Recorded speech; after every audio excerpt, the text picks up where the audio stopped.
chocolate from Norway. Chocolate. Who loves eating chocolate? Matry nga natin yung chocolate na galing sa Norway. Kung ano yung lasa ng chocolate nila doon. At yung chocolate na Pilipinas or simple chocolate lang. Chocolate ng Middle East. Hindi naman ako totally mahilig kumain ng chocolate. Yung anak ko mahilig yun.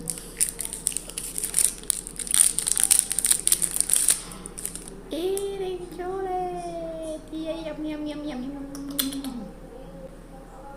Ito lang kainin ko lang.